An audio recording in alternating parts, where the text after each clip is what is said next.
Stála tam pokořená a nikdo ji nechtěl, až přišel kovboj a položil jí jedinou otázku. Co mu odpověděla, změnilo oba navždy a nikdo to nečekal.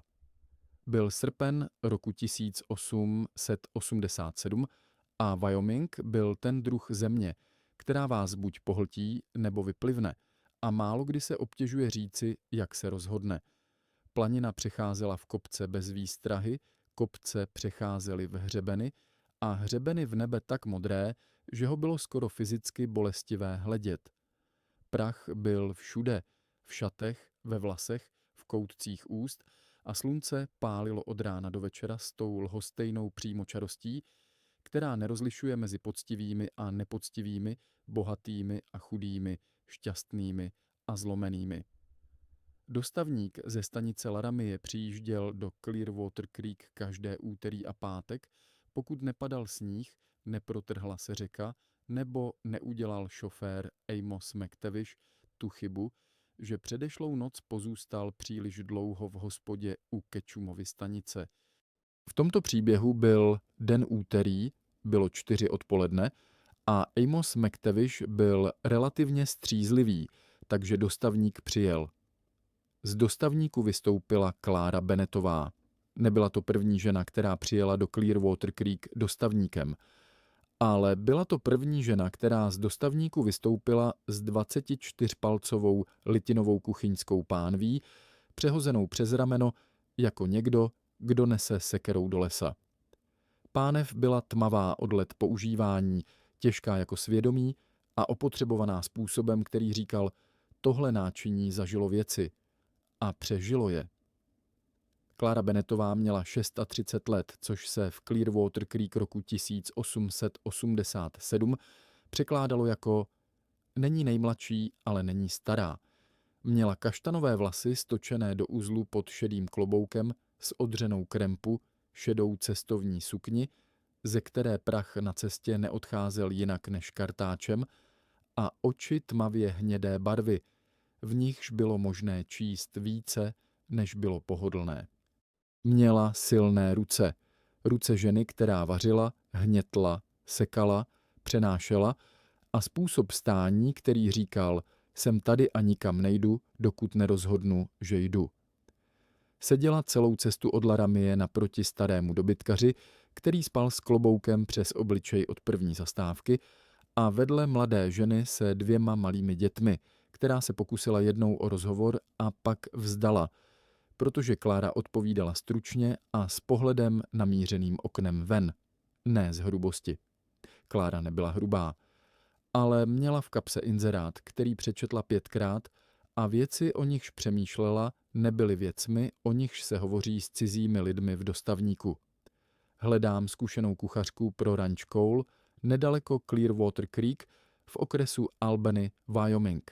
6 pracovních dní v týdnu, ubytování a strava zajištěny, odměna $3,5 týdně. Zájemkyně nechť se dostaví přímo na ranč nebo pošlou dopis na jméno Ethan Cole, Clearwater Creek P.O. $3,5, 6 dní, ubytování zajištěno. Opakovala si ta slova potichu, jako mantru, jako modlitbu, ačkoliv se za bohulibou ženu příliš nepovažovala od té doby, co William zemřel, a ona strávila 3 týdny uvažováním o tom, kde je Bůh, a nedošla k uspokojivé odpovědi. William Bennett zemřel v únoru téhož roku na zápal plic. Zemřel tiše a rychle, to jí říkali lidé, kteří u toho nebyli, ale Clara u toho byla, a ticho a rychlost nebyly přesná slova. William zemřel s trpělivostí. To bylo přesné slovo. Zemřel tak, jak žil, bez zbytečné vůně, bez dramatiky, s rukama složenýma a obočím, které říkalo, tak to dopadlo. Clara držela jeho ruku, dokud nevychladla. Po pohřbu přišli přátelé, pak přestali přicházet. Přišly dluhy, pak přišly výzvy od pronajímatele domu, pak přišlo pozvání od sousedky Mitchellové, která nabídla Kláře práci v prádelně. Clara šla do prádelně 3 dny, pak si spočítala, kolik vydělá za rok praním cizích košil, a srovnala to s tím, kolik potřebuje k životu. Čísla nesedla. Pak našla inzerát přilepený na vývěsce u pošty. Ethan Cole, ranch nedaleko Clearwater Creek, $3,5 týdně. Klára napsala dopis, čekala týden. Odpověď nepřišla. Pak si řekla, Wyoming je dostatečně velký, aby ztratil dopis, a nasedla do dostavníku. Dostavník zastavil u křižovatky půl míle od Clearwater Creek a Amos McTavish kývl na Kláru a řekl, Ranch Cole je támhle, paní, po té cestě nalevo a pak přes 2 kopce. Není to jak po chodníku, ale bude to vypadat jako ranč. Klára se skočila z dostavníku, vzala batoh, pánev a podkovala mu. Prošla půl míle prašnou cestou, přes jedno návrší, přes druhé a pak se zastavila. Ranč Cole byl před ní. Ranč byl větší, než čekala, a zároveň opuštěnější. Hlavní dům stál na mírném návrší jako muž, který se vzdal holení, ale ještě se nevzdal stání. Měl 2 patra, 6 oken viditelných z přední strany a verandu, na jejímž zábradlí visela uzda, o které nebylo jasné, zda ji tam někdo pověsil záměrně, nebo zda tam zůstala po poslední krizové situaci. Barva na jižní straně odprýskala až na dřevo. Severní strana vypadala lépe jen proto, že slunce jí příliš netrápilo. Stodola za domem měla nová prkna na jednom místě a díry jinde. Ohrada pro koně byla solidní. To bylo první, čeho si Klára všimla. Ohrada se v tomhle kraji udržuje vždy dřív než dům. Přes nádvoří přebíhal kur se způsobem, který říkal, já jsem tady doma a vy ne. Za ním žádná slepice, jen prach a vzdálený řev dobytka někde za hřebenem. Klára přistoupila ke vchodovým dveřím a zaklepala. Čekala. Nic. Zaklepala znovu, tentokrát silněji. Klepání se rozneslo po prázdném nádvoří a odrazilo se od stěny stodoly. Pak zaskřípala prkna za dveřmi. Těžké kroky, pomalé, kroky muže, který nepospíchá, protože nepovažuje spěch za vlastnost hodnou obdivu. Dveře se otevřely. Ethan Cole byl vysoký. To bylo první, co Klára zaregistrovala. Pak to, že výška na něm nespočívala jako dar, ale jako tíha, jako by ji nesl raději, než ji nevídal, ale nikdy se s ní úplně nepřátelil. Byl mu možná 40 let, nebo 45. Vlasy měl tmavé, nepříliš zčesané, jako by je ráno pohladil rukou, a to bylo vše, co jim věnoval. Oči barvy přibývajícího dešti, šedohnědé, se světlejší tečkou blízko zornice, což Klára zaregistrovala, protože Klára zaregistrovala věci, které jiní lidé přehlédli. Čelist pevná, ruce u boků velké, opracované, ruce muže, který pracuje vlastníma rukama od rána do večera a nepovažuje to za výjimečné. Prohlédl si Kláru od hlavy k patě. Pomalu, bez omluvy. Klára mu pohled vrátila beze spěchu.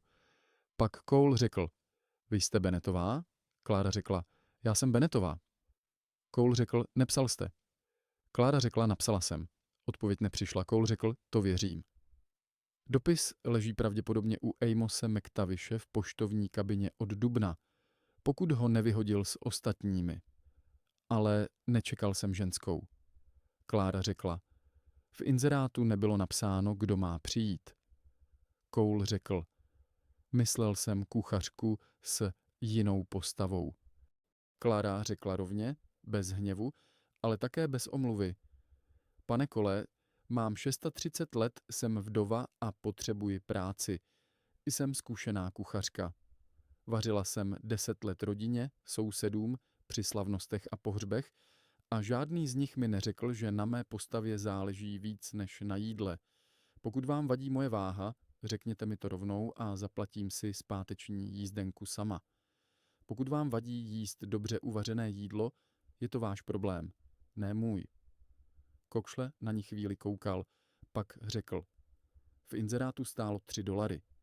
Klára vytáhla z kapsy sukně složený papír, rozvinula ho a podala mu ho. Řekla 3,5.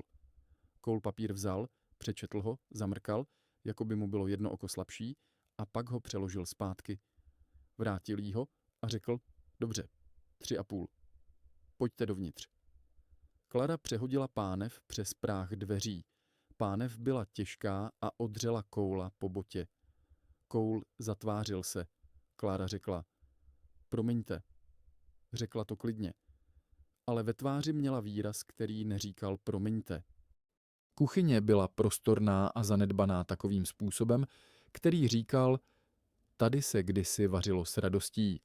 A pak přišel čas, kdy se vařilo jen ze zvyku. A pak přišel čas, kdy se vařilo jen proto, aby děti něco snědly. Sporák byl litinový, starý, ale solidní. Klára ho obešla jednou kolo, zkontrolovala rošty, podívala se do nádrže na vodu a otevřela dvířka přihrádky. Dobrý sporák. Léty prosycený teplem a tukem, přesně tak, jak mají být staré sporáky. Zásoby byly, přežili by to slovo, skromné. Pytel kukuřičné mouky, pytel pšeničné mouky napůl prázdný, plechovky fazolí, sušené maso na háku, tuk v kameninové nádobě, sůl, trochu cukru, soda, zaschlé byliny na provázku. V kameninových hrncích bylo trochu rýže, za oknem visela v síti uzená šunka. Bylo to málo, ale bylo to něco. Ve 4 hodiny odpoledne udělala průzkum. V 6 hodin večer byl na stole oběd. Fazole s uzenou šunkou, kukuřičné placky se sádlem, vývař z kostí, které našla zmrzlé ve spíži, a koriandrový chlebíček z pšeničné mouky, který upekla na suché pánvi, protože trouba potřebovala ještě hodinu na správnou teplotu. Bylo to jídlo ze záchranné zásoby, jídlo z ničeho složené do něčeho, ale vonělo. A to bylo to první, čeho si děti všimly. Caleb přišel první. 16 let, výška po otci, způsob pohledu po někom, koho Klára ještě neviděla.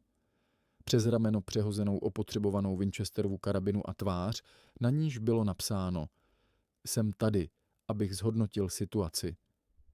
Zastavil se ve dveřích a změřil Kláru takovým pohledem, jakým se měří nový kůň, pozorně a beze spěchu. Klára se k němu otočila od sporáku a řekla: Karabinu nech za dveřmi, u jídla se nesedí se zbraní. Caleb řekl: Táta říká, že... Klára řekla: Tvůj táta tady nevařil. Já vařím. A tohle je moje kuchyně. A v mé kuchyni platí jedno pravidlo. U stolu sedíme beze zbraní. To platí pro všechny, včetně tvého táty. Caleb ji chvíli měřil. Byl to pohled, v němž se vážilo. Si ta, co vydrží, nebo si ta, co odjede. Klára pohled vydržela bez mrknutí. Pak Caleb vynesl karabinu ven, opřel ji za veřejmi dveří a vrátil se ke stolu, bez dalšího slova. Za ním přišla Hanach. 14 let inkoustové skvrny na ukazováčku a prostředníku pravé ruky, skicák přitisknutý k hrudi jako štít. Oči, které se pohybovaly jinak než ostatní oči, přes věci, ne na věci, sledovaly tvar a světlo. Sedla si na kraj lavice a otevřela skicák, jakoby jídlo přijde, až přijde. Za Hanou Daniel. 13 let, zápisník v kapse, pero tucované za uchem. Vážný způsobem, který nebylo smutné, ale hluboký, jako studna, do níž vrhají kamínek a neoznámí, kdy a s jakou silou. Sedl si, vyndal zápisník a zapsal datum a počasí. Joshua přišel se sedlovou dečkou přehozenou přes rameno. 31 let by se dalo pochopit, 11 let bylo k smíchu, ale Joshua to bral vážně. Řekl Kláře: Máme novou klisnu, jmenuje se Bessie. Smím po jídle jít k ní? Klára řekla: Po jídle smíš. Samuel přišel sám, tiše, a posadil se na konec lavice. 9 let. Světle hnědé vlasy, trochu delší, než bylo obvyklé, a oči velmi klidné, ne klidem lhostejnosti, ale klidem hloubky, která sahá dolů tam, kde se mluví jinak. Nesedl si ani vedle Josha, ani vedle Daniela. Sedl si na konec a díval se na desku stolu.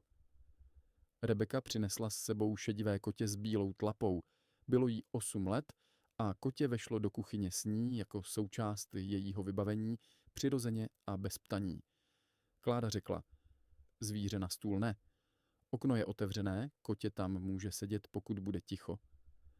Lily měla 5 let a způsob vstupu do místnosti, který připomínal příchod počasí, ne bouřky, ale toho druhu dne, kdy se vzduch změní a vy si říkáte, dnes bude jinak. Světle hnědé vlasy rozcuchané, botičky rozvázané, na pravém líci šmouha od hlíny, která tam měla příběh, jenž se nikdo nezeptal.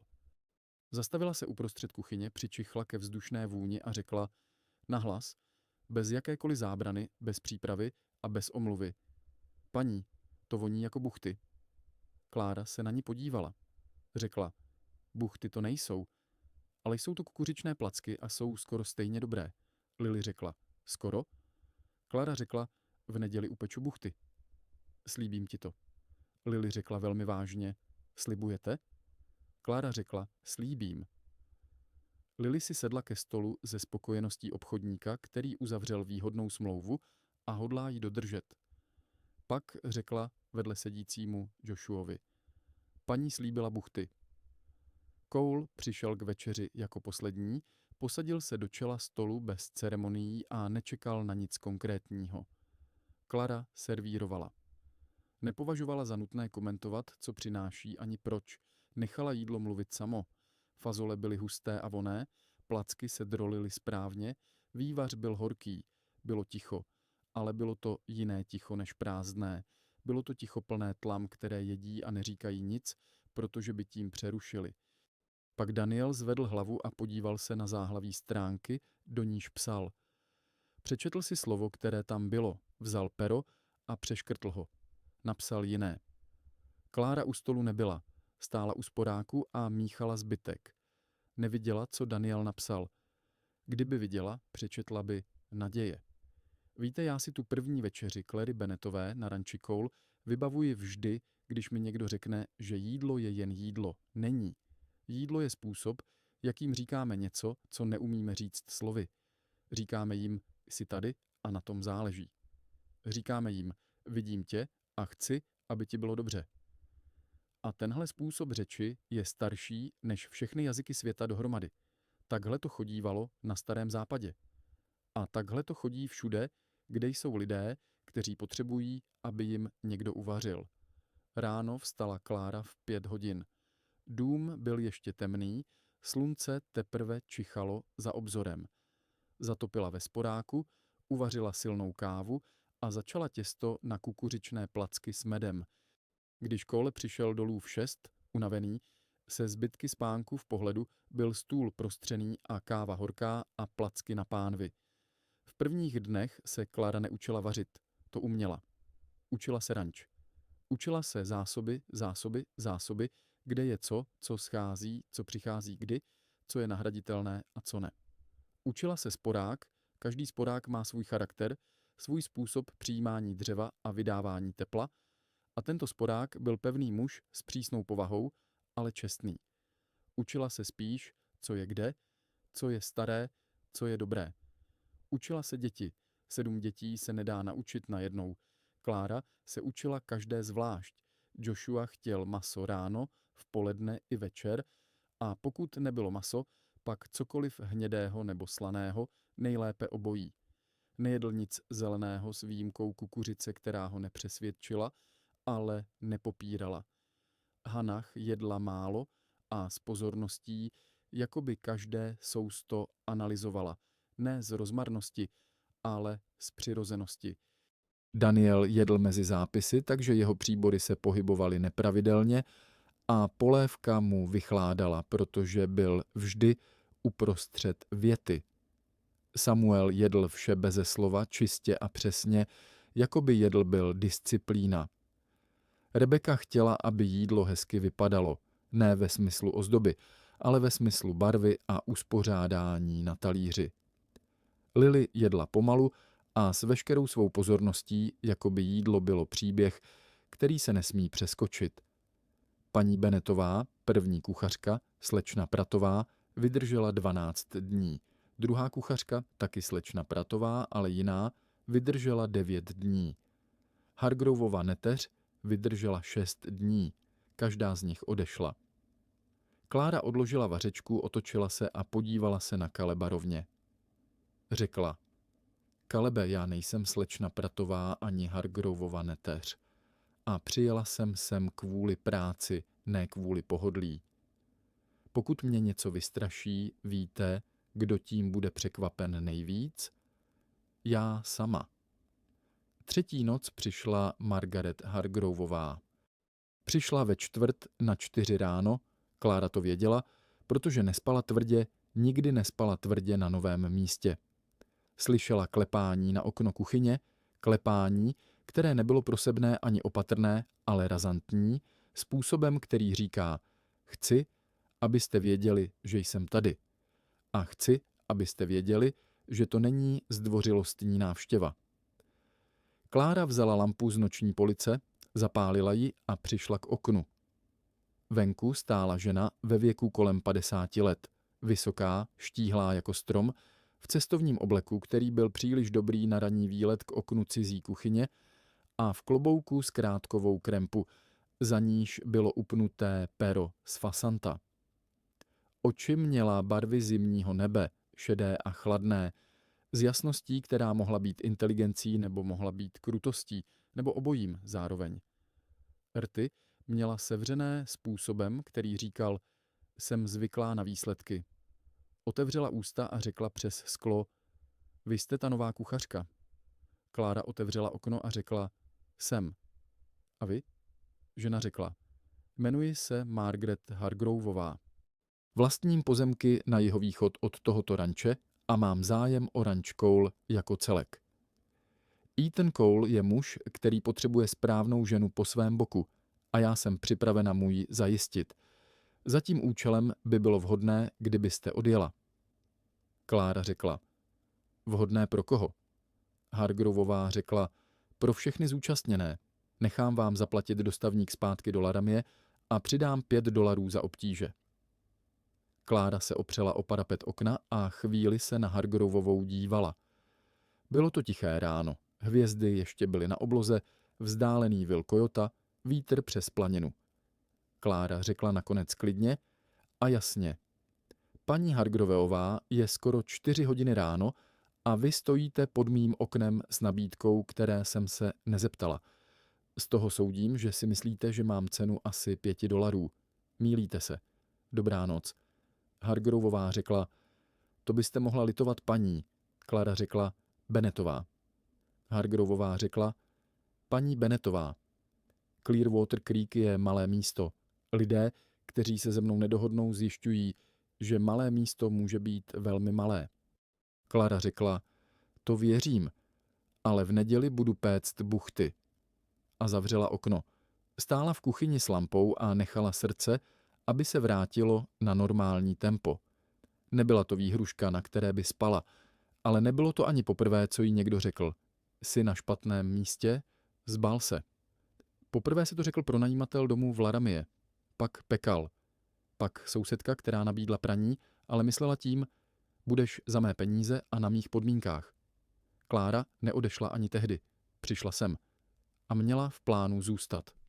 Ráno neřekla Coleovi nic, čekala. A za 4 dny se ukázalo, co Hargroveová myslela výhrůžkou. Nejdřív přestal přijíždět mlynářský vůz. Jednoduše nepřijel ve čtvrtek, jak byl zvyk. V pátek taky ne.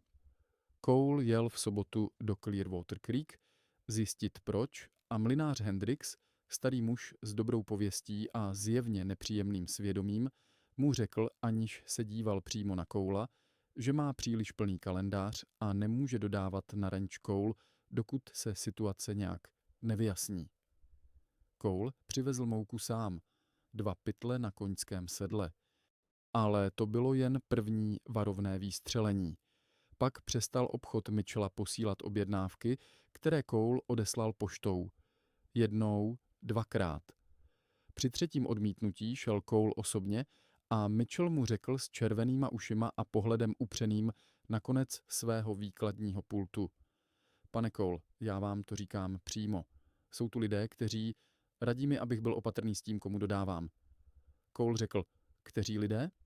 Mitchell řekl: raději to neřeknu. Cole řekl: Hargroveová. Mitchell neodpověděl, ale uši mu zčervenaly ještě víc. Pak přišel učitel Graves do domu a sdělil s výrazem člověka, který vykonává příkaz cizí osoby a přitom prochází peklem, že Hannah a Daniel budou muset z důvodu přeplněnosti třídy přesunuti na zadní lavice a jejich práce bude hodnocena s přihlédnutím k jisté reorganizaci školní agendy. Cole ho poslal domů pohledem, který byl horší než slova. Klára počítala.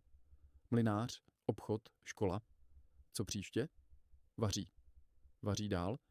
Dnes kukuřičný chléb z kukuřičné mouky, kterou přivezl Cole. Zítra fazolová polévka s fazolí ze sklípku. Pozítří maso, které Joshua přinese z lovu. Joshua, 11letý kluk se sedlovou dečkou, který byl překvapivě dobrý střelec a věděl o tom. Jídlo na stole každé ráno, v poledne, večer. Dětí. Děti jsou zdravé. Děti chodí do školy. Káleb přináší dřevo. Hannah kreslí po večerech. Daniel píše. Samuel mlčí. Samuel mlčí. Klára se dozvěděla o Samuelovi od mlynáře ne záměrně, ale způsobem, jakým se dozvídají věci v malém místě, kde se vše ví a nic se přímo neřekne. Mlynář Hendrix, ten samý, který odmítl dodávat, se jí omluvil u studny jednoho dopoledne a při té příležitosti řekl cosi, co nechtěl říkat, ale co mu bylo líto neříct. Paní Bennettová, ty děti, oni to mají těžké od té doby, co paní Coleová zemřela, zvlášť ten malý. Samuel. On od té doby nepromluvil ani slovo. 9 měsíců, doktor říkal, že to přejde samo, ale zatím nepřešlo. Klára přijala tuto informaci. Nezeptala se navíc. Mlynář odešel s výrazem člověka, který si nepomohl, ale přesto se cítí o trochu lehčeji. Samuel byl u stolu ticho. Samuel byl v kuchyni ticho. Samuel byl venku ticho. Ale nebylo to ticho zavřenosti, bylo to ticho ochrany. Jakoby si každé slovo schovával uvnitř ve vrstvách hedvábí, neschopný ho vyndat, protože kdyby ho vyndal, bylo by příliš skutečné. A skutečné věci bolí. Klára to věděla. Sama prošla obdobím, kdy mluvení bolelo. Po Williamově smrti. Kdy se slova zasekávala a přicházela buď příliš pozdě, nebo příliš hrubě, nebo vůbec.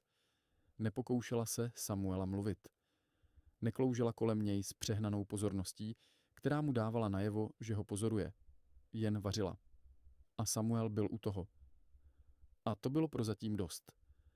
10. den Clary na ranči bylo pondělní ráno, svítalo, sporák byl rozpálený, Klara míchala ovesnou kaši s medem a kousky sušeného jablka, které našla v kameninové nádobě v zadním rohu spíže. Někdo je usušil pečlivě, pravděpodobně Sára Coleová, pravděpodobně podzim před svou smrtí. Klara je použila s úctou.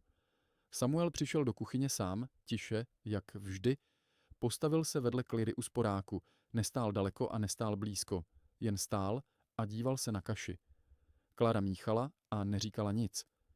Pak Samuel natáhl ruku k polici s kořením, vzal slánku, malou kameninovou slánku s děravým víčkem a podal jí Kláře. Klara kaše ochutnala lžící, přidala trochu soli z podané slánky, zamíchala, ochutnala znovu, pak se na Samuela podívala. Samuel řekl, tady. Bylo to jediné slovo. Řekl ho tiše, rovinatě, bez dramatiky, jako by říkal, tady je ta sůl, tady jsem já, tady stojíme. Klára vzala slánku a postavila ji zpátky na polici. Řekla, děkuju, Samueli. Samuel přikývl, otočil se a šel ke stolu. Klára se otočila od sporáku, protože potřebovala, aby nikdo neviděl, co se jí děje ve tváři. Stála čelem ke stěně a dala kaši chvíli míchat samotnou. Bylo jí třeba 30 vteřin. Pak se otočila zpátky. 9 měsíců mlčení. A pak tady. Podává sůl. Jsem tady. Přemýšlím o tom pokaždé, když slyším někoho říkat, že malé věci nezáleží. Záleží. Záleží víc než velké věci, protože malé věci jsou pravdivé způsobem, který velké věci nedokážou. Podaná slánka. Bílá rukavičková tlapka kotěte. Buchty slíbené 5letému dítěti v neděli. Dřevo přinesené bez žádosti. Záhlaví stránky přepsané od spustlého slova k naději. Tahle místa jsou tam, kde se žije. Tahle malá místa. Víte co, právě proto jsem tady, abych vám tohle připomínal. Přihlaste se k odběru kanálu Lesní muž, pokud vám takovéhle příběhy dělají dobře. Jaroslav Přemysl Doubravský s vámi bude vyprávět dál. Vychází tu pravidelně příběhy ze Starého západu a ze starých krajů světa, kde se žilo poctivě a mluvilo málo, ale ta málo slova říkala hodně. Stačí kliknout na odběr a nezmeškáte nic. V sobotu večer Cole přišel do kuchyně, kdy Klára čistila sporák. Sadl si bez pozvání na lavici u stolu a díval se před sebe. Nebyl zvyklý sdělovat věci. Ale nakonec řekl, Hargroveová vzkazuje, že pokud do konce měsíce neodjede, tím myslí vás, pak zastaví dodávky úplně a poradí ostatním farmářům, aby s ní nespolupracovali. S ní a se mnou. Klára přestala čistit. Řekla, a co vy na to říkáte? Cole řekl, říkám, že o tom víte. Klára řekla, vím. Cole řekl, a nezměnilo to nic? Klára řekla, ne. Cole chvíli seděl. Pak řekl, proč? Klára se na něj podívala. Bylo to přímé a dlouhé, takový pohled, který neodvrací, dokud nechce. Pak řekla, protože Samuel dneska ráno promluvil a protože Lily chce buchty v neděli. A protože Hannah přinesla kresbu a přilepila ji nad sporák a teprve teď jsem si uvědomila, že jsem na ní ještě vůbec nekouknula. Jsou to důvody dost dobré? Cole jí pohled vrátil. Pak přikývl, vstoupil od stolu a řekl, dobrou noc, paní Bennettová. Klára řekla, dobrou noc, pane Cole. Otočil se a odešel. Na dveřích se na okamžik zastavil, zády k ní, a řekl potichu, jmenuji se Ethan. Pak odešel, Klára se otočila ke sporáku a dočistila ho. Ale na tváři měla výraz, který nebyl výrazem čištění sporáku. Neděle přišla a Klára pekla buchty. Lily seděla na stoličce u sporáku a sledovala celý proces s intenzitou dítěte, které ví, že je tohle důležité a nechce zmeškat žádný detail. Klára jí nechala přidat rozinky a přičichnout k těstu a otočit první hotovou buchtu na talíři, aby viděla, jestli je ze spodu dobře. Byla. Lily řekla, slíbila jste? Klára řekla, splnila jsem. Lily řekla, příště zase? Klára řekla, příště zase? Po snídani Cole zapřáhl a řekli, že jedou do kostela. Poprvé Cole neřekl od kdy, a Klára se nezeptala. Děti se oblékly do nejčistšího, co měli. Caleb si vzal košili bez rukávů ven a vrátil se s ní vyčištěnou od prachu. Hannah si stočila vlasy. Daniel nechal zápisník doma, ale vzal si pero za uchem pro případ. Klára oblékla šedé šaty, které byly její nejlepší, upevnila klobouk a bylo hotovo. Do Clearwater Creek jeli za jasného rána. Jeli v mlčení, ale nebylo to mlčení prázdné. Bylo to mlčení plné věcí, které se každý chystal nést a věděl, že je ponese. Kostel svatého Lukáše stál uprostřed městečka, bílý a skromný, se zvonicí, do níž hrom před 3 lety udeřil a která od té doby stála trochu nakřivo, ale zvon zněl stejně dobře jako dřív.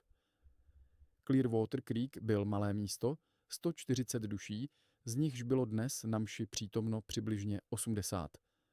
A všichni 80 se dívali, když Coleovi vešli. Nebylo to nepříjemné hledění, ne zcela. Bylo to hledění, které prochází zvědavostí na cestě k soudu. Klára šla první za Colem, za ní děti. Sebrala všechnu svou přítomnost, narovnala záda a sedla si. Pak vstoupil Hollister. Simon Hollister byl farmář z nejúspěšnějších v kraji, měl dobytka dost, pozemků dost a způsob sdělení svých myšlenek veřejně dost bezostyšný na to, aby mu trvalo celý život, než přišel na to, že to není nutné ctnost. Byl to muž kolem 60, červeného obličeje, přisedlý v lavici 2 řady před Colem. Přišel pozdě a procházel kolem jejich lavice. Zastavil se. Podíval se na Kláru, pak řekl nahlas, dost nahlas, aby slyšelo 5 řad napravo i nalevo. No, to se dá říct. Přijeli i s kuchařkou na mši. Bylo to řečeno takovým tónem, jaký nemá v kostele co dělat ani kdekoliv jinde. Ticho bylo okamžité. Ethan Cole vstal. Nevstával nikdy rychle, ale tentokrát vstal okamžitě, jako by vyvstal z lavice vlastní silou vzduchu. Byl o hlavu vyšší než Hollister a díval se na něj takovým způsobem, jakým se dívá muž, který má co ztratit, ale v tuto chvíli mu to nevadí. Řekl klidně a jasně, takže slyšel celý kostel. To je matka mých dětí, Hollistere. A posaďte se. Hollister se posadil. Reverend Simmons zakazatelnou řekl bez spěchu: Vítejte u nás, paní Coleová, řekl Coleová. Ne Bennettová, Klara si to zaregistrovala. A pak vstala ze třetí řady zleva paní Pileová, Marta Pileová, vdova po starostovi Pileovi, žena z pověstí tiché a správné, která dělala správné věci ne protože jí to přikázali, ale protože to jinak nedokázala, a přišla uličkou ke cláře. Nesla s sebou bochník chleba zabalený v bavlněné utěrce, podala jí ho a řekla tiše: Pekla jsem dnes ráno, vezměte si. Klára vzala chléb, řekla: Děkuju. Paní Pileová se vrátila na své místo.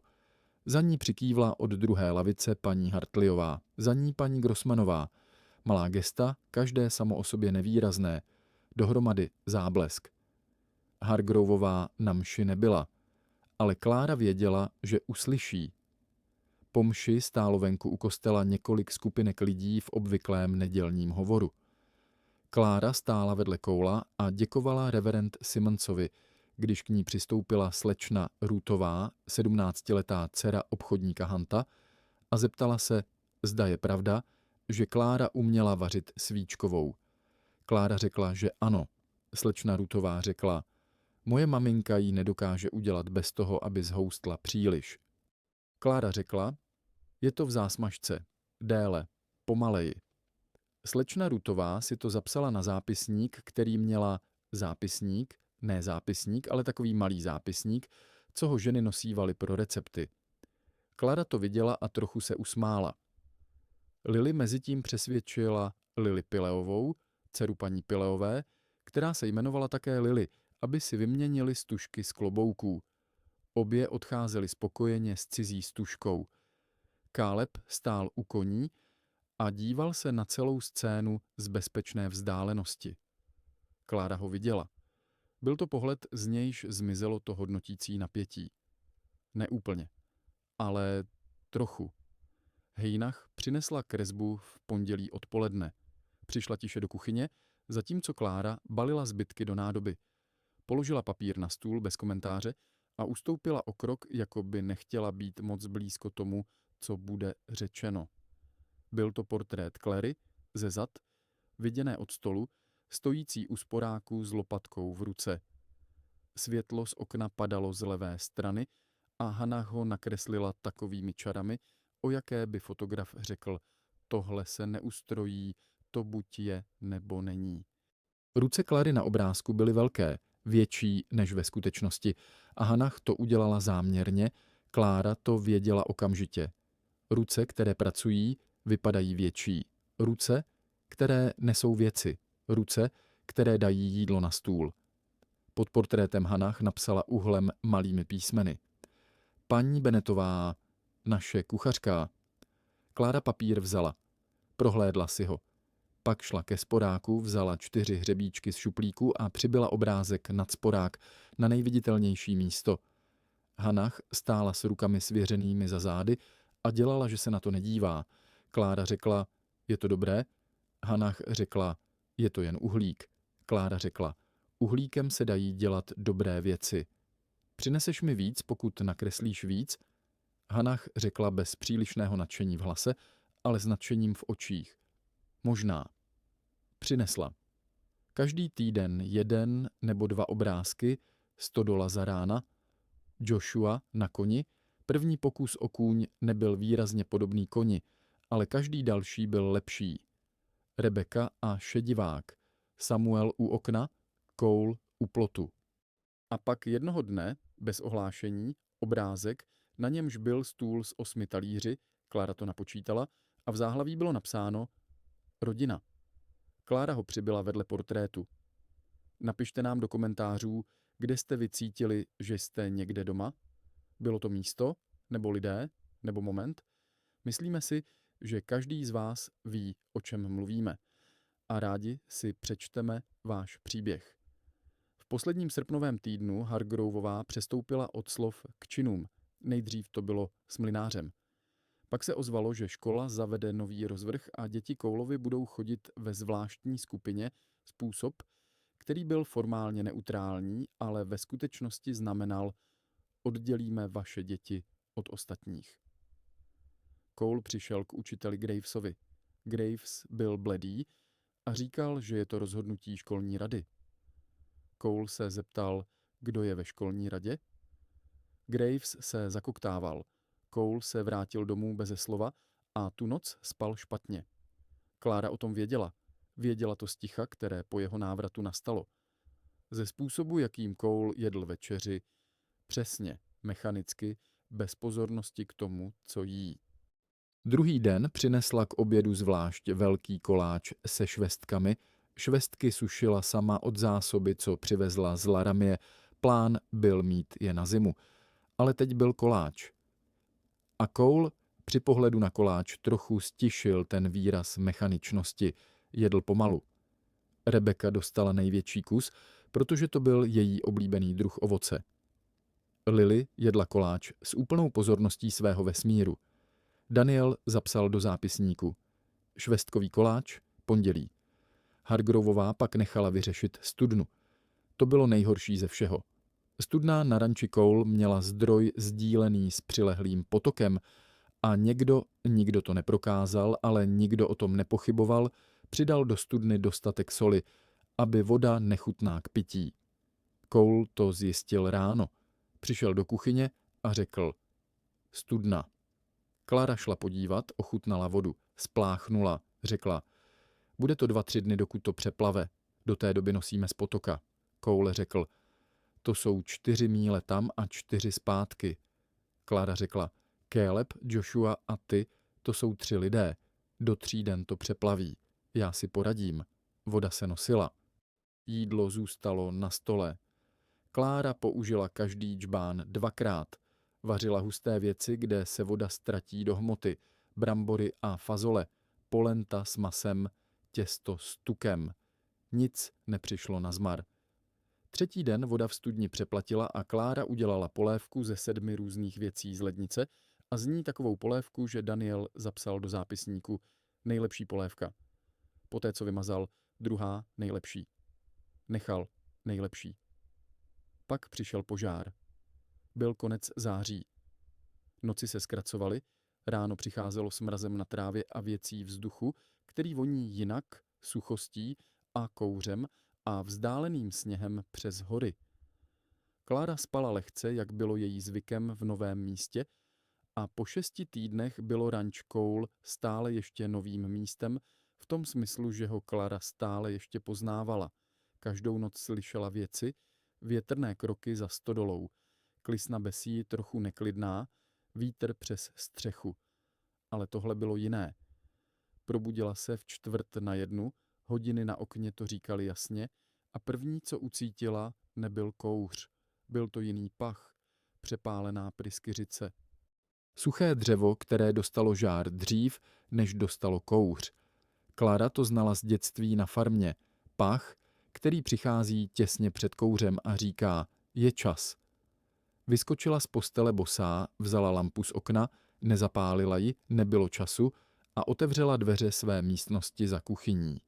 Oknem kuchyně padalo dovnitř světlo, oranžové, pohybující se, stodola. Otevřela vchodové dveře a vykřikla do domu: požár, stodola! A vyběhla ven, aniž čekala. Nohy bosé na zemi, zem studená, tráva mokrá od ranní rosy, prach nádvoří studený a přivítavý. Stodola hořela na jižním konci, kde bylo seno. Seno bylo suché z léta a hořelo rychle a dychtivě, a plameny měly tu barvu, která je krásná na dálku a smrtelná zblízka. Ale bylo je ještě možné zastavit. Bylo ještě brzo, plameny nevzlezly na střechu a z vrat stodoly byl slyšen zvuk, tupý, opakující se, rytmický. kopyto o dřevo. Bessie, ryzáková kobyla, která žhřebila před 4 měsíci a jejíž hříbě stálo vedle ní, byla u zadní stěny stodoly, příliš vystrašená a příliš zmátená pohybovat se ke vchodu. Klára vzala vědro z háku u napajedla, namočila ho v žlabu a otevřela vrata stodoly. Kouř byl hustý a dráždivý. Klára zakryla nos a ústa šátkem, který měla přes krk, a šla dovnitř. Šla pomalu a hlasitě. Mluvila na Bessie celou cestu slovy, která nebyla výřečná ani hezká, ale byla hlasitá a klidná a rytmická. Tady, pojď, tady dobrá, pojď ke mně, tady. Bessie se chvěla na zadních nohách, ale slyšela hlas. Hlasy byly věci, kterým koně rozuměli lépe než mnoho jiných. Klára přistoupila ke klisně, chytila ji za ohlávku a začala ji vést ke vchodu. Dým jí pálil oči, strop nad ní popraskával, Bessie šla, pomalu neochotně, s hrůzou, která se přelévala z nohy na nohu, ale šla. Klára ji vyvedla ze stodoly. Hned v zápětí část střechy nad zadní stěnou praskla a spadla. Bylo slyšet rachot a plameny vyšlehly výš. Cole přiběhl ze dveří domů s kbelíkem a Calebetn, který byl na boso a se špagetovou košilí přes rameno. Za nimi Joshua s druhým kbelíkem. Pak Daniel. Pak, Klára zamávala. Ne, zpátky do domu. A Daniel ustoupil. Bessie stála na nádvoří a třásla se. Hříbě stálo vedle ní a tisklo se k ní. Klára klekla na zem a chytila se za ruce, protože ruce jí pálily. Nehrozivě, ale ostře, konce prstů, kde uchopila Bessie za ohlávku a kde byl žár nejblíže. Popáleniny 1. stupně. Červeně. Bolelo to. Cole přišel k ní a podíval se dolů. Neřekl nic, ale klekl vedle ní, vzal její ruce, prohlédl je a vstal. Přinesl kbelík studené vody z napajedla a Klára do něj ponořila ruce. Voda byla studená a dobrá. Cole řekl, jak jste věděla, že je tam Bessie? Klára řekla, slyšela jsem kopyta. Cole řekl tiše, skoro pro sebe. Sára by to udělala taky. Nebyla to řeč pro Kláru, byla to řeč pro sebe. Takový typ výroku, který unikne člověku, protože chvíle je silná a filtr selže. Klára ho slyšela. Neodpověděla. Ale slyšela. Oheň uhasili do 2 hodin. Stodola přišla o jižní stěnu a část střechy. Bessie dostala trochu ovsa a hříbě se utišilo. Kur přeběhl přes nádvoří a zkoumal situaci s obvyklým zájmem o kataklizmatické události. Pak přišel Caleb od háje za rančem. Přiváděl za sebou muže. Byl to drobný, podsaditý člověk s hnědým kabátem a upálenýma očima, které měly způsob pohybu, jaký mívají oči lidí, kteří žili z přenechávání špatných věcí jiným. Pohyb opatrný, vyhýbavý, pohyb podplacené svědomitosti. Jmenoval se Beasley.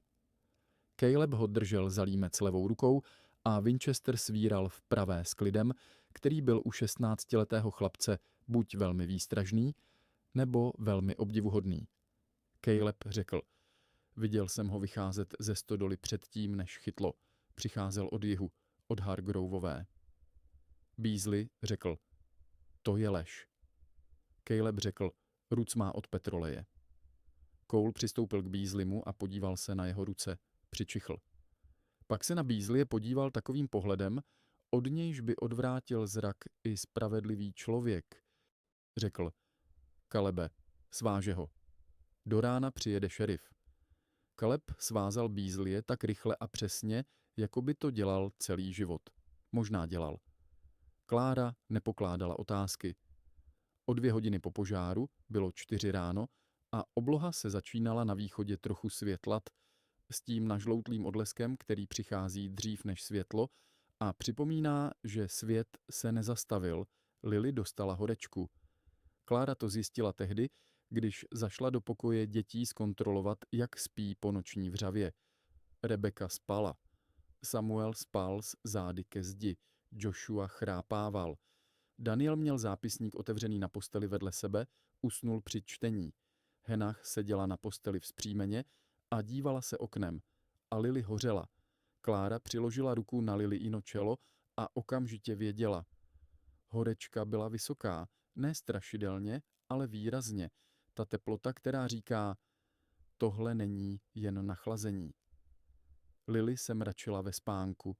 Klara ji vzala do náruče a odnesla ji do její postele. Ráno přijel doktor Finley. Byl to starý muž, o pohybech pomalých jako u člověka, který zná hodnotu spěchu jen ze slyšení. Prohlédl Lily, přehlédl si vyrážku na krku, zkontroloval hrdlo, přiložil ucho k hrudníku a vstal. Řekl, spálová nemoc. Doktor Finley řekl, je silná, ale nemoc taky. Budeme věřit v to nejlepší. Klid, tekutiny, prochladnutá místnost, vlhký obvaz na čelo. Klára řekla, kdy to přejde? Doktor Finley řekl, den, 2, týden. Nelze říct. Klára řekla, co mohu dělat? Doktor Finley řekl, co děláte? Být tady? Ne celé noci beze spánku, to by nešlo. Klára byla pragmatická žena a pragmatická žena věděla, že bez spánku přestávají fungovat ruce i hlava. Spala tedy po 2 hodinách, vstávala, kontrolovala Lily, ochlazovala, seděla, čekala a zase si lehla. Čas se roztáhl a zkrátil a roztáhl znovu, způsobem, jakým čas funguje při bdění za nemocným.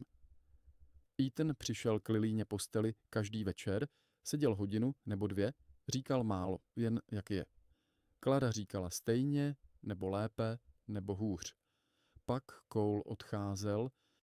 Jednu noc, když Klára odcházela načerpat vodu, zahlédla ho stát u okna chodby s rukou na zárubni a čelem skoro u skla. Viděla ho jen okamžik, ale viděla. Bylo kolem 3. hodiny.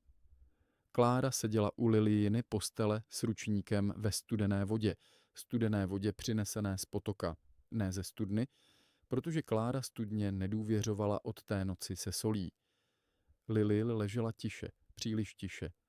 Horečka stoupla za 2 hodiny tak, že dítě přestalo plakat, přestalo se hýbat, přestalo říkat cokoliv. Jen dýchalo. A pak přestalo dýchat pravidelně. Klára přiložila ruku na Lilyino hrdlo. Tep byl, ale slabý. A dech byl mělký, přerývaný, s pauzami, které byly příliš dlouhé. Vzala Lilyin hrudník do dlaní, malý hrudník, hrudník 5letého dítěte, tak křehký, že Klára musela ovládat tlak vědomně. Znala to. V Ladamě pomáhala paní Novákové, česká přistěhovalkyně, která porodila předčasné dítě a doktor jí tehdy ukázal, jak stimulovat dýchání, jak pomáhat srdci v krajní nouzi. Řekl, srdce je sval a svaly někdy potřebují připomínku, že mají pracovat. 3 minuty, 4, 5, rytmicky, klidně, bez paniky. Panika by nepomohla. Ruce musí být klidné i tehdy, když všechno ostatní není. Pak Lily zakašlala, prudce, ostře, jako výbuch v malé místnosti. Pak se nadechla, dlouze, chtivě, hluboko. Pak znovu. Pak otevřela oči. Podívala se na Kláru. Řekla. Klára. Klára řekla. Jsem tady, Lily? Lily řekla. Hlad. A Klára se zasmála. Hlasitě, neurvale, tak hlasitě, že to bylo slyšet celým tichým domem, smích, který nepřišel z radosti, ale z úlevy tak velké, že se nemohla projevit jinak. A z chodby uslyšela kroky, rychlé, těžké, a Cole byl ve dveřích. Cole stál ve dveřích a položil ruku na zárubní. Pak si přejel druhou rukou přes oči, pak zakašlal a odešel. Za minutu se vrátil s lampou a se způsobem, který říkal, nic se nestalo, jsem klidný, jen jsem šel pro lampu. Tohle jsou chvíle, na které se nemůže připravit žádná literatura ani žádný film. Chvíle, kdy sedíte u lůžka a čekáte a víte, že záleží jen na tom, zda vydržíte tady. Žádná pistole, žádný souboj, žádný hrdina s hvězdou, jen ruce, jen rytmus, jen přítomnost. Já tohle znám z vyprávění starých lidí, moji rodiče a prarodiče vyrůstali v době, kdy se nemocné děti hlídali přes noc s vlhkým hadrem a láskou a mnohokrát to fungoval. Lily se uzdravila za 5 dní. Doktor Finley přišel, prohlédl ji a řekl, dobrá práce, paní Bennettová. Máte pevné nervy. Šerif Anderson přijel ráno po požáru, jak slíbil, a odvezl Beasleye. Beasley mluvil, při výslechu mluvil způsobem, jakým mluví lidé, kteří dostali nabídku a uvědomili si, že odmítnutí by bylo horší. Pojmenoval Margaret Hargroveovou. Pojmenoval částku. Pojmenoval i záměr se studnou, který šerif Anderson přijal s kamennou tváří a řekl jen: tohle je vážná věc, pane Beasley. Margaret Hargroveová byla zatčena toho odpoledne u svého domu jižně od Clearwater Creek. Odjela v poutech šerifovým dostavníkem a za ní stálo půl Clearwater Creek za plotem a nikdo neříkal nic, ale každý věděl, co se stalo a co se říct nedá a nemusí.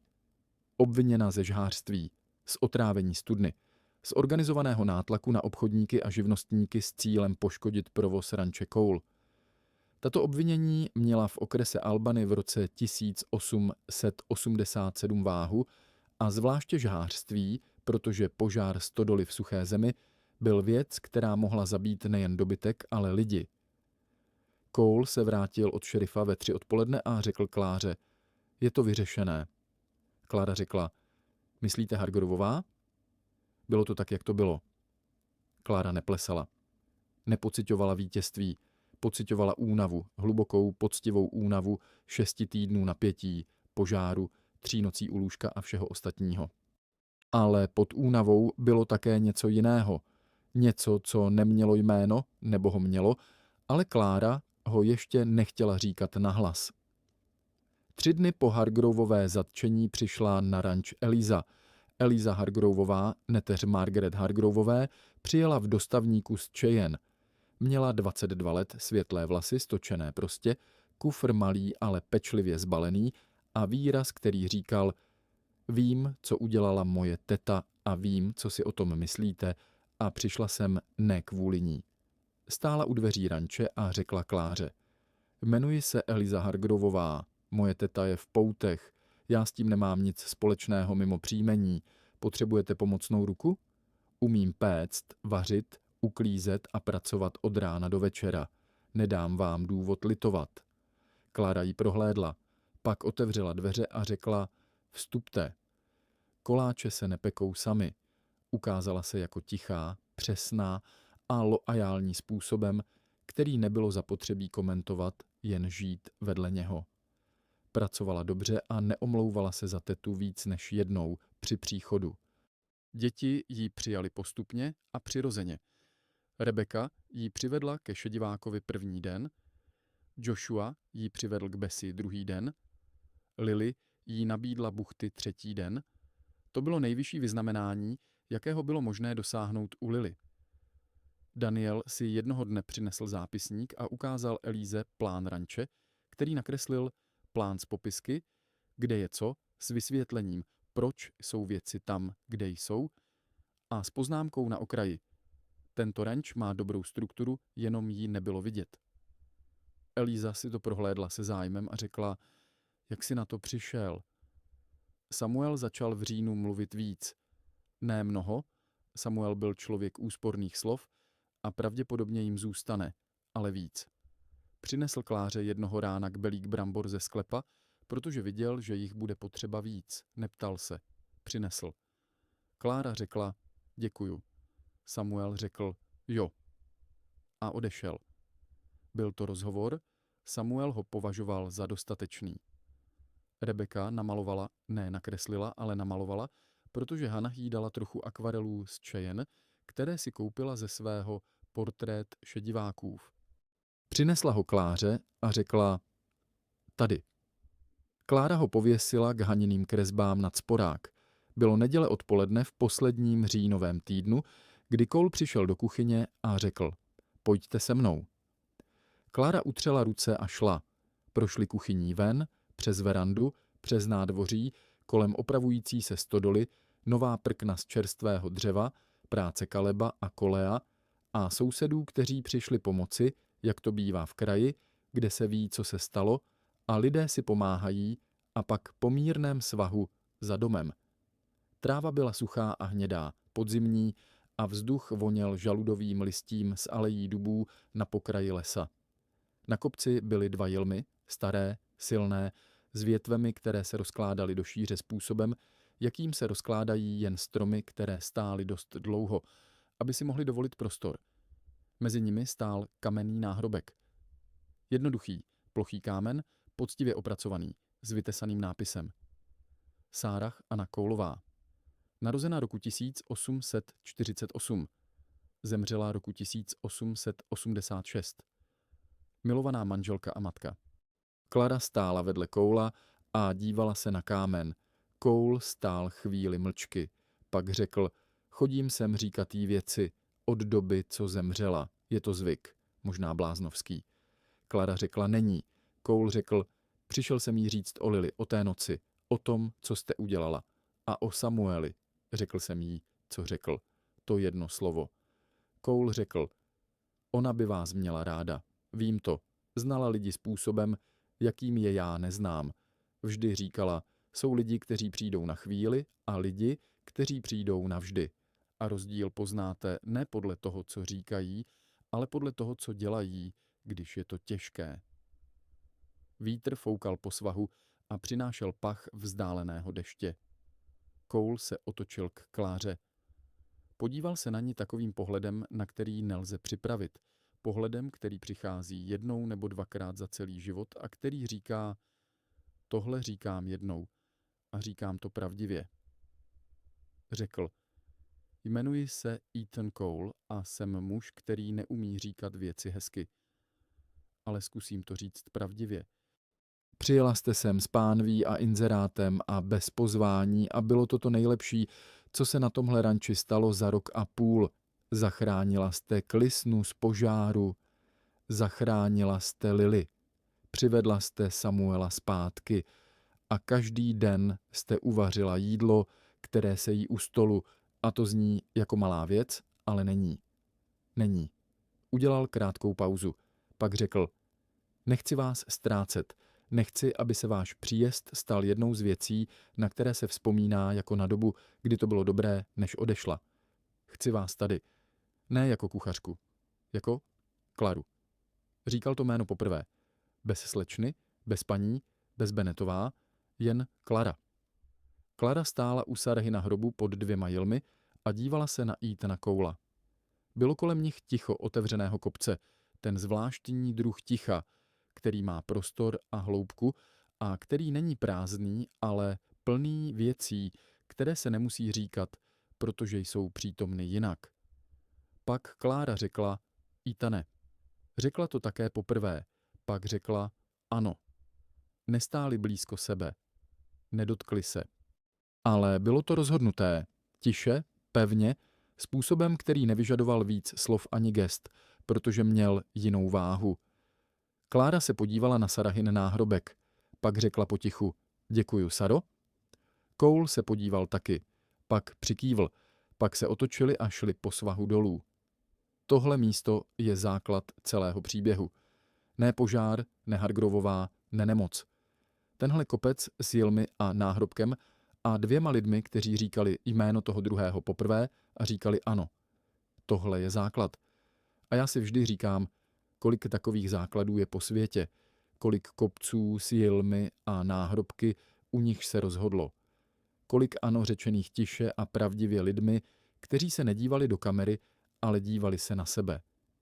Svatba se konala za 3 týdny. 3 týdny byl čas dost dlouhý na to, aby Clearwater Creek věděl. A věděl. Ve městě se to říkalo různě. Někdo s nelibostí, někdo s lhostejností, někdo s upřímnou radostí. Paní Pileová se o tom dověděla 3. den a přišla osobně nabídnout pomoc s přípravou. Eliza Hargroveová, která žila na ranči, přijala tuto zprávu s výrazem člověka, který se bojí reagovat špatně, a pak přijala s výrazem člověka, který vidí, že reagovat špatně ani nemůže. Klára neřešila šaty dlouho. Šedé šaty, ty, se kterými přijela, byly nejlepší, co měla. Byly čisté a spravené. Bylo to, co bylo.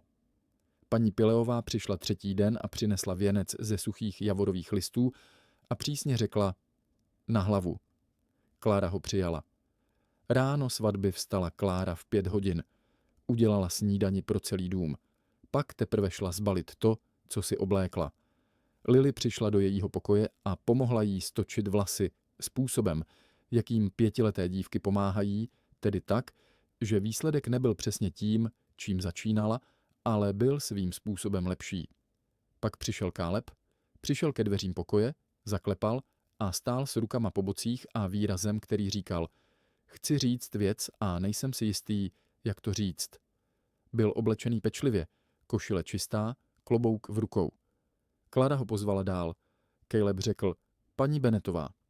Klára: přemýšlel jsem, kdo by, tedy jestli byste chtěla, aby vás někdo doprovodil, ke kostelu, k oltáři. Protože vy nemáte, zastavil se, nadechl se. Řekl: jdu s vámi, pokud chcete. Klára se na něho podívala. Tento 16letý chlapec, který ji první den měřil jako nepřítele a přinesl dřevo bez žádosti, který svázal bízle s klidem člověka 2krát staršího, který stál u Lilyiny postele a díval se na podlahu, protože na to jinak nešlo. Řekla: Calebe, byla bych ráda. Caleb přikývl, pak odešel, protože potřeboval okamžik venku. V Clearwater Creek přijelo na svatbu víc lidí, než Klára čekala. Lavice kostela svatého Lukáše byly z větší části obsazeny. Paní Pileová seděla v první řadě, slečna Rutová seděla za ní s maminkou, mlynář Hendrix seděl vzadu a díval se na ruční ve svém klíně. Obchodník Mitchell seděl na druhé straně uličky a vypadal, jako by se chtěl omluvit, ale nevěděl, za co přesně začít. Přišli sousedé, kteří nikdy na ranči nebyli. Přišli lidé, kteří přišli. Protože Clearwater Creek byl malé místo a v malém místě se chodí na věci jako tato, Klára přišla ke dveřím kostela. Caleb byl vedle ní, nabídl jí ramě způsobem, který byl formální a nesmělý a přesný zároveň. Prošli uličkou kostela. Ethan Cole stál u oltáře a díval se k nim. Díval se na Caleba. V jeho pohledu bylo něco, co Klára viděla, ale co nenáleží do popisu, bylo to příliš osobní. Patřilo jim oběma. Reverend Simmons oddal Ethana Colea a Kláru Bennettovou. Slova byla jednoduchá a pravdivá, taková, která nepotřebují zdobení, protože stojí sama. Klára opakovala slova.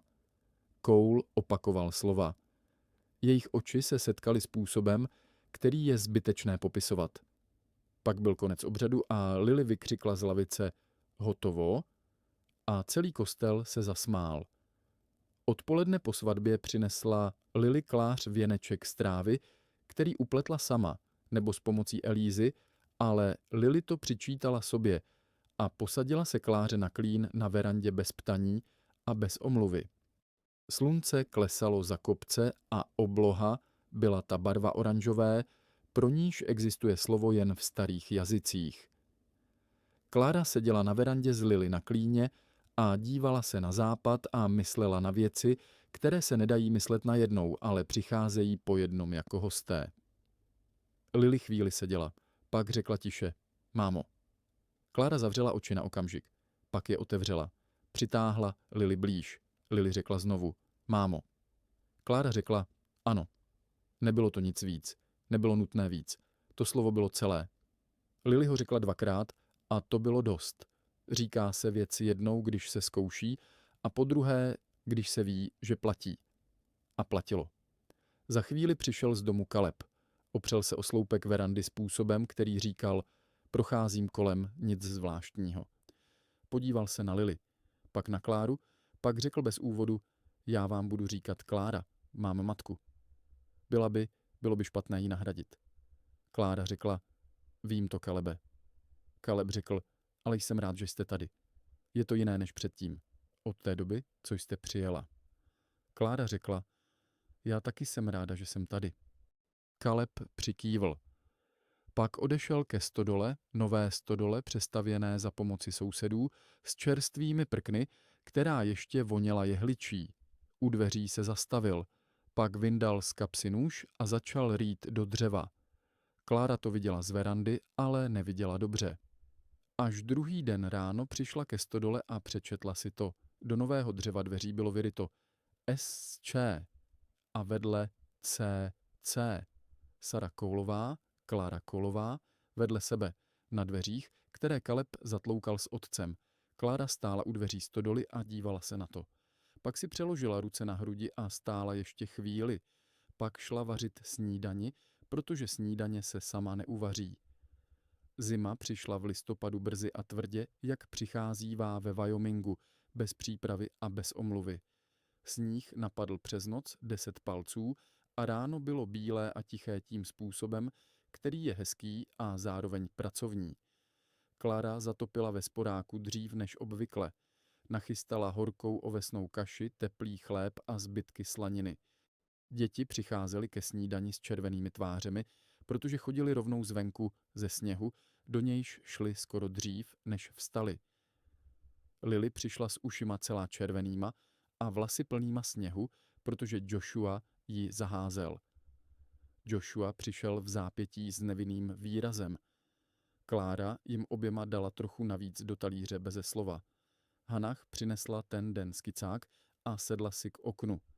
Kreslila sněhové kopce za domem. Klára přinesla šálek čaje a postavila ho vedle ní na parapet bez komentáře. Hannah řekla, děkuju. Klára řekla, kreslíš dobře. Hannah řekla, vy vždy říkáte, co si myslíte. Klára řekla, jinak to neumím. Hannah řekla, to je dobré. Daniel v zimě napsal celý zápisník plný. Přišel za Klárou a ukázal jí poslední stránku. Ne proto, aby ji četla, ale proto, že ji přinesl ukázat. Klára přečetla poslední větu. Zůstala. Neodejde. Klára mu zápisník vrátila. Řekla, je to dobré, Danieli? Daniel vzal zápisník a odešel, pak se vrátil od dveří a řekl, paní, tedy Klára, mám na skladu nový zápisník. Pro případ, že bych ho chtěl začít. Klára řekla, tak ho začni. Jaro přineslo Haně školu. Bylo to v únoru, škola v Clearwater Creek pořádala soutěž kreseb pro žáky od 10 do 16 let. Hannah o tom věděla 3 týdny předem a neřekla o tom nikomu, ale Klára to věděla, protože Hannah začala trávit večery u stolu se skicákem a lampa hořela déle než obvykle. Jednoho večera Klára přišla s čajem, to byl jejich způsob, lampa a čaj, bez nutnosti komentáře a postavila ho vedle Hannah. Podívala se na obrázek. Hannah kreslila výhled z okna kuchyně na kopce za domem, podzimní, zlaté, s přesným způsobem zachycení světla, který má jméno v malířství, ale Hannah ho nenazývala, protože ho neznala. Prostě viděla a nakreslila. Klára řekla, tohle pošli do soutěže. Hannah řekla, možná. Klára řekla, pošli to. Hannah řekla, a co když to nevyhraje? Klára řekla, pak to nevyhraje. Ale aspoň se to pokusilo. Hannah přemýšlela. Pak složila papír opatrně a dala ho do zápisníku. Obrázek dorazil na školní nástěnku za 3 dny. Výsledky soutěže přišly v pátek. Učitel Graves přišel osobně. Přijel na koni, což bylo neobvyklé, a řekl Coulovi, přijel jsem říct, protože to stojí za osobní sdělení. Hannah vyhrála první cenu v kreslení. Klára slyšela, jak to Graves říká, protože stála u okna kuchyně. Otočila se zpátky ke sporáku a trochu se usmála. Hannah se vrátila ze školy v pátek odpoledne s výrazem, který neříkal nic. Ruth Pílová přiběhla za ní. Slečna Ruthová, 17 let, netrpělivá sdílet každou radost světa, a vykřikla u dveří, Hannah vyhrála. A Klára přitom stála u sporáku. Hannah řekla, nepotřebuji, aby o tom věděl celý ranč. Ale tváří říkala opak. Klára řekla, večer upečeme bublaninu. Hannah řekla, já bublaninu nepotřebuji. Klára řekla, já potřebuji. Pomůžeš mi? Hannah pomohla. Celý večer stáli vedle sebe u sporáku a připravovali těsto a Hannah popsala soutěž a komisi a způsob, jakým Graves vyhlásil výsledky, celý způsobem, který říkal, nevykládám, jen informuji. Ale vykládala. Bublanina byla dobrá. Lily ji snědla jako první a 2krát. To je věta, za níž se skrývají 1000 dnů. 1000 snídaní, obědů, večeří, 1000 jablek usušených do zásoby na zimu, pytlů mouky, přivezených z mlynáře Hendrixe, který po Hargrovové odchodu obnovil dodávky s výrazem muže, co nechce vzpomínat, koláčů upečených v neděli, polévek v pondělí, slaniny v úterý, tisíce ranních kávových hrnků, tisíce zápisků do Danielova zápisníku, tisíce Lilyjiných otázek, na které Klara vždy odpovídala, protože Lily měla otázky bez konce a Klára považovala za správné na ně odpovídat. Daniel se stal soudním písařem v Laramie. Přijížděl domů každé Vánoce s novým zápisníkem a starým způsobem pozorování světa. Přivezl jednou Kláře encyklopedii kuchařství v 5 svazcích, kterou koupil v knihkupectví. Klára ji přijala, přečetla a řekla: spousta z toho znám, ale část je nová. Daniel si to zapsal. Lily se stala učitelkou, Lily Koulová, rozená Lily Koulová, nikdy jinak, se stala učitelkou v Clearwater Creek ve věku 22 let. Její žáci o ní říkali: je přísná a laskavá. Klára to slyšela od paní Pileové, která ji potkávala na ulici, a přijala to s tichým uspokojením. Ethan Cole zemřel v lednu roku 1913. Bylo mu 660 let a zemřel v posteli v ranním světle s Klárou po boku způsobem, který byl, Klára to řekla Kalébovi, pokojný. Jakoby se unavil a rozhodl, že je čas odpočinout. Pochovala ho na kopci pod Jilmy, vedle Sára. Na pohřbu bylo víc lidí, než se čekalo. Clearwater Creek bylo větší město než tehdy, kdy Klára přijela, ale pamětníci přišli a přišli i jejich děti a jejich děti. Přišel reverend Simmons, starý a pomalý, ale přišel. Přišli všichni Coulovi, všech 7 s rodinami. Přišel mlynář Hendrix junior, protože starý Hendrix byl mrtev, ale syn znal příběh a považoval za správné přijít. Přišla Mé s Calebem, přišla Hannah s manželem, přišel Daniel vlakovou dopravou z Laramie. Klára pohřeb přestála způsobem Clary, vzpřímeně a klidně a bez pláče před lidmi. Pláč přišel večer, sama v kuchyni, u sporáku, který byl starý a dobrý a pamětlivý tolika let. Plakala nedlouho, ale poctivě. Pak si umyla tvář a šla spát. Ranč pokračoval. Caleb ho přejal úplně. Klára zůstala, byl její domov, byl to jediný domov, který měla po Williamovi, a byl to domov, který si zasloužila způsobem poctivé práce a přítomnosti. Nikdo nenavrhl, aby odešla. Nikdo by to nenavrhl. Hannah namalovala v 50 velký obraz ranče z kopce od Jilmů. Olejomalba, velký formát. S tím druhem světla, pro který má anglické malířství slovo a české nemá, ale Češi ho znají, protože ho viděli. Pověsila obraz v síni ranče. Vedle něj přibyla Caleb malý rámeček s iniciálami SC a CC z původního obrazce. Původní dřevo bylo zničeno časem, ale iniciály překreslil. Klára Coulová, rozená Bennettová, zemřela v červnu roku 1921. Bylo jí 70 let. Zemřela na ranči, v posteli, v pokoji, ze kterého bylo vidět na západ, na kopce, na Jilmy. Caleb vytesal náhrobek sám. Byl to pomalý muž s rukama po otci, velkýma, přesnýma. Tesání mu trvalo 3 dny. Na kámen vytesanul Klára Coulová, rozená Bennettová, narozená roku 1851. Zemřela roku 1921. Milovaná manželka a matka. A pod tím, to bylo Lilyino přání, Lily, která přijela z Clearwater Creek a seděla u postele od rána do večera posledních 5 dní, Lily, která si zapamatovala buchty slíbené v neděli a první doručené a každou neděli potom, pod tím bylo vytesano jediné slovo navíc. Máma. Lily to chtěla.